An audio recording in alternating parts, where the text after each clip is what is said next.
Estimados y estimadas cibernautas, ¿qué tal? Es un gusto estar con ustedes una vez más. Este es un podcast, una cápsula para que entendamos, veamos, disfrutemos de los temas que desde el área de reflexión universitaria en Ibero Torreón se muestran, se presentan, se platican en estas tribunas universitarias. Y para eso el trabajo, con excusa del 40 aniversario de la Ibero Torreón, tenemos la visita de los profesores de ARU a esta cabina de grabación. Ahora toca la presencia para Laura Salas, maestra reconocida en la institución, obviamente, y que pertenece también a este modelo ignaciano, porque también está integrada a la Carlos Pereira, y a la cual recibimos con gusto y le damos un gran abrazo a la distancia. ¿Cómo estás, Laura? Muy bien, Paquita, muchísimas gracias y un gusto estar aquí contigo. Muchas gracias. Eres maestra del área de reflexión. La materia se llama Integración Psicológica de la Persona. Así es. ¿Qué encuentran los muchachos que luego dicen, voy a agarrar con la maestra Laura Salas la materia de Integración Psicológica de la Persona? ¿Qué esperaría un alumno que reconociera o no mucho sobre estos temas? Mira, pues antes que nada, cuando ellos empiezan a buscar sus materias, como bien dices, algo que hemos platicado cuando yo les pregunto, ¿por qué elegiste esta materia? Es porque les llama la atención psicológica, o sea, la parte de la psicología, y en la mayoría de las veces ellos me dicen, me gustaría llevar un curso de psicología o saber algo más de psicología, o no supe de psicología en mi prepa o en algún momento y me gustaría saber. Generalmente, pues no, también he recibido alumnos que estudian la carrera de psicología, obviamente, pero eso es como algo que les atrae, más que la parte de integración, porque cuando yo les pregunto, ¿a qué te dice el nombre de la materia?, ¿no?, pues a ellos les habla, como decir, de desarrollo, de crecimiento, pero la parte de psicológica es la que les hace más. ¿Y qué nos construye como seres humanos desde la psicología? ¿Cuáles son esos factores? Muy bien. El hombre es un ser integrado por diferentes dimensiones. Y bueno, desde la perspectiva ignaciana sabemos que la educación integral va en 8 dimensiones. En esta materia las dividimos como en 4 cuadrantes, ¿no? Uno de ellos es el área o la dimensión cognitiva, la otra es la dimensión social, la otra es la dimensión afectiva o emocional, y por último estaríamos hablando de la dimensión moral, ética o espiritual, que bueno, pues coinciden de alguna forma con las 8 dimensiones de la educación jesuita, ¿no? Donde también estaría incluida también la dimensión estética, ¿no? Y la dimensión, ya se me fue cuál fue la otra, pero bueno, por allí iba o sea, en realidad estas 4 que te comento, pues son 4 elementos importantes que confluyen, ¿no?, a lo largo de la historia de cualquier persona a irla construyendo y a generar cimientos, y también son áreas de desarrollo, es decir que además de que confluyen y te construyen, te pueden permitir reconstruirte, crecer, madurar y evolucionar en cada una de ellas, ¿no? Y entonces ahí es en donde los muchachos van como conociendo cómo se van entrelazando y cómo se van complementando estas dimensiones para formar la unicidad, ¿no?, del sujeto. Ok. A ver, me voy a equivocar, Laura, por favor, corrígeme. Esta parte de la herencia que viene desde, pues, obviamente los genes de nuestros padres, traemos alguna información. Eso de alguna manera nos va como predisponiendo, que es lo que me viene a la mente. La otra también puede ser los ambientes de quiénes y cómo nos rodeamos. ¿Me estoy equivocando? ¿Las personas nos construimos desde estos 2 o más de uno o más de otro? Es un bonito debate. Todas las teorías del desarrollo te inclinan hacia ambos elementos, y si entra el debate de qué es más importante, si la herencia o el ambiente, ¿sí? Y inclusive es algo que los muchachos van reflexionando a lo largo de la materia, o sea, qué es lo que más ha determinado lo que yo soy y la persona en que me he convertido. Y en ese sentido, pues sabemos que la herencia te da como un potencial, ¿sí? Traes como una materia prima, pero esa materia prima va a tener una construcción, es decir, poco a poco se va a ir organizando en base a la experiencia. O sea, la experiencia es una interacción entre biología y naturaleza y experiencia, el ambiente que nos rodea, las personas, las experiencias que vamos teniendo, los momentos que vamos experimentando, viviendo, todo eso va construyendo. Entonces, si habláramos, por ejemplo, yo les planteo mucho el ejemplo a los muchachos, les digo, a ver, que la inteligencia se hereda o no se hereda, ¿sí? Estamos hablando de lo intelectual, ¿es algo que yo heredé? O sea, yo soy listo porque mi papá es listo, ¿no? O realmente es algo que voy desarrollando a lo largo de, ¿no? de mi vivencia, de mi historia, de mi camino. Y entonces, ¿por qué? Porque sí tiene o sea, todos los procesos psicológicos tienen una base biológica, ¿no? Todos los procesos psicológicos y obviamente la inteligencia pues tiene que tener una ubicación, ¿no? Y un funcionamiento del sistema nervioso que tendría que estar en condiciones para poder generar esto. Y hay gente que tiene más limitaciones que otras y eso está determinado genéticamente. Pero esa persona, aún con limitaciones, puede llegar a desarrollar mucho más que alguien que no las tiene.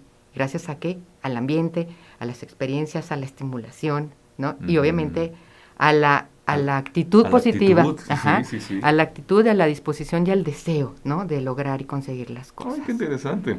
Oye, o sea que estos debates se ponen, esa plática con debates, porque luego sé que tienen mesas redondas, foros de discusión, deben estar bien interesantes. ¿Qué le queda más a los alumnos ahí en clase?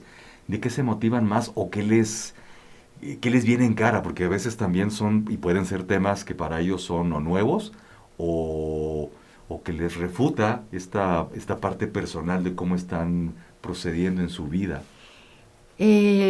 Nuestros alumnos en esta materia encuentran muchos elementos para llegar a su autoconocimiento y empezar a entender como los entramados de su propia historia, ¿no? De hecho, uno de los productos finales es precisamente, o sea, contactar la historia. Mucho se hace la autobiografía, pero aquí es contactar mi historia, encontrando cómo estos elementos se van uniendo unos con otros.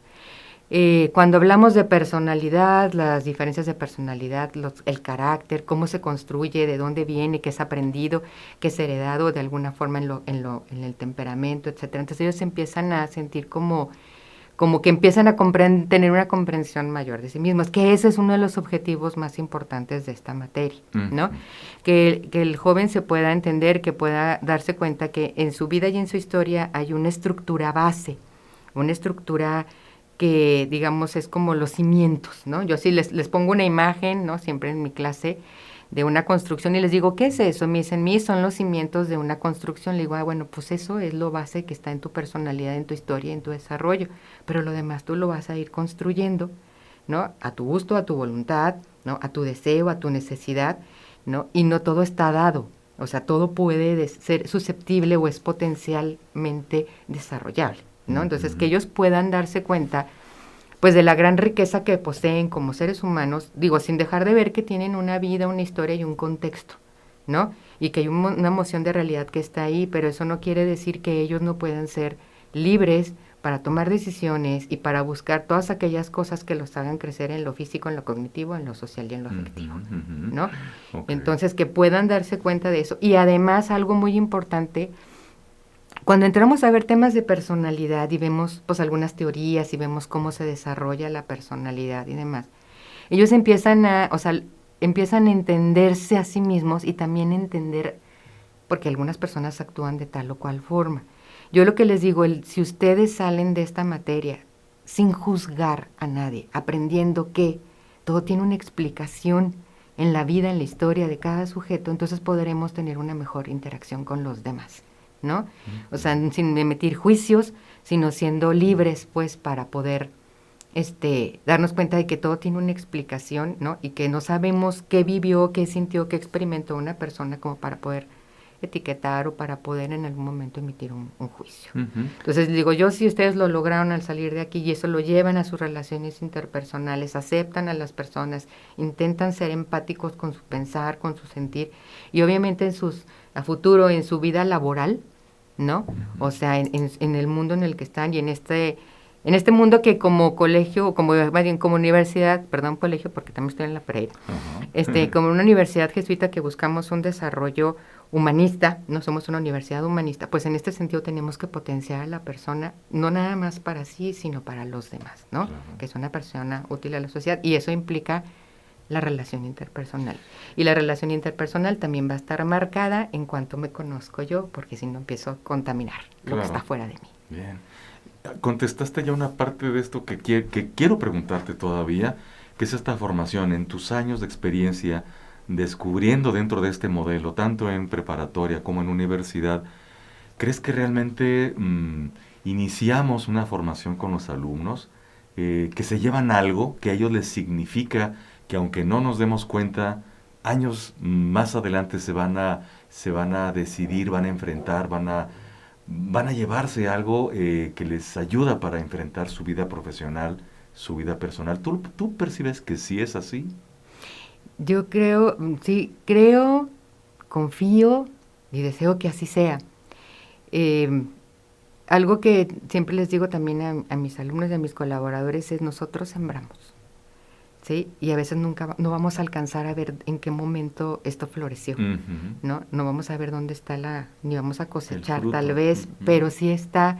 Y lo vamos viendo en las mismas reflexiones de los alumnos, en sus mismos productos, en sus mismos, o sea, yo en la materia, por ejemplo, voy viendo trabajos, reflexiones, cómo van contactando cosas, sentimientos, y empiezan a a florecer pues ciertas actitudes, ¿no? Como de desarrollo personal, pero no egoísta, o sea, sino que va pensando también en el entorno.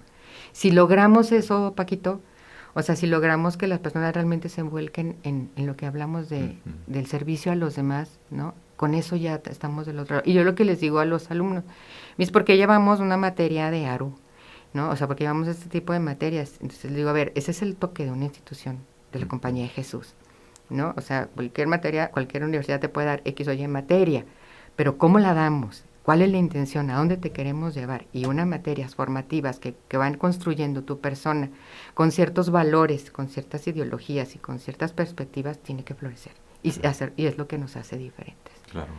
¿No? Laura Salas, te agradezco mucho que nos acompañes en este momento de compartir esta información y mucho más, porque deben ser clases que se nutren desde la experiencia tanto de los profesores como de la vivencia de los alumnos, de los estudiantes. Muchas gracias, Laura. Al contrario, Paquito, muchísimas gracias a ustedes. Gracias. Con motivo del 40 aniversario de Ibero Torreón, en controles técnicos el maestro Alexis Ochoa, Paco Javier al habla. Estaremos en una próxima ocasión juntos. Hasta la vista. Hasta luego.